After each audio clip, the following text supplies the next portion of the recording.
पंचायत समिती सेलू अंतर्गत राबविण्यात येणाऱ्या मुख्यमंत्री समृद्ध पंचायत राज अभियान अंतर्गत गावातील विविध विकास कामांचा आढावा घेण्यासाठी जिल्हा परिषदेचे मुख्य कार्यकारी अधिकारी पराग सोमण यांनी कोटंबा गावास भेट दिली।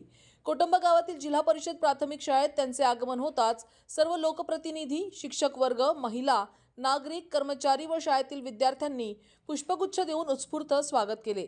यावेळी शाळेत शिक्षक वृषभ आंबटकर यांनी साकारलेला गडकिल्ल्याचा देखावा याचे उद्घाटन करून त्याची पाहणी करण्यात आली। तसेच शाळेतील परसबाग, डिजिटल क्लासरूम, बोलकी चित्रे आदी उपक्रम पाहून सीईओ सोमण यांनी समाधान व्यक्त करत कौतुक केले व काही उपयुक्त सूचना दिल्या।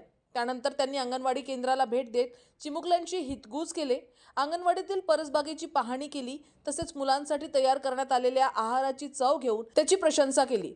पुढील दौऱ्यात मुख्य चौकातील सौंदर्यीकरण, आरोग्य उपकेंद्र, सार्वजनिक वाचनालय, सौरचालित गरम पाण्याची सुविधा, लोकसहभागातून उभारलेले मंदिर, सुशोभीकरण, शुद्ध पेयजल प्लांट आदी कामांची पाहणी करण्यात आली।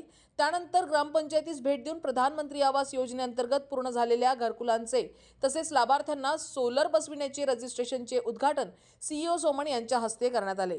यावेळी रेणुका कोंबटकर यांच्या पुढाकारातून महिलांना संविधान वाटप कार्यक्रम घेण्यात आला। कार्यक्रमाची सुरुवात प्रथमा सोमण सरांच्या हस्ते नीना उईके यांना संविधानाची प्रत देऊन करण्यात आली। सीईओ पराग व उपमुख्य कार्यकारी अधिकारी अमोल भोसले यांनी उमेद अभियानातील महिलांशी संवाद साधत कर वसुली, आयुष्मान भारत कार्ड, मनरेगा आदी योजनांचा आढावा घेतला। अपूर्ण बाबी पूर्ण करण्यासाठी सर्वांनी एकजुटीने मन लावून काम करण्याच्या सूचना त्यांनी दिल्या। यावेळी बोलताना सीईओ सोमण म्हणाले की कोटंबा गाव अतिशय सुंदर असून येथे झालेली विकास कामे पाहून मनाला समाधान मिळाले। माजी सरपंच रेणुका कोटमकार यांनी गावात राबविण्यात आलेल्या विविध विकास उपक्रमांची सविस्तर माहिती दिली।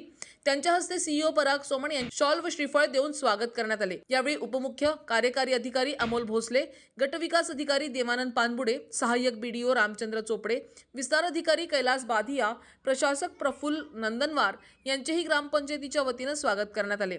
यावेळी सर्व शिक्षक, आरोग्य कर्मचारी, अंगणवाडी ग्रामपंचायत कर्मचारी, स्वयंसहाय्यता गटातील महिला, नागरिक, तंटामुक्त अध्यक्ष उपस्थित होते।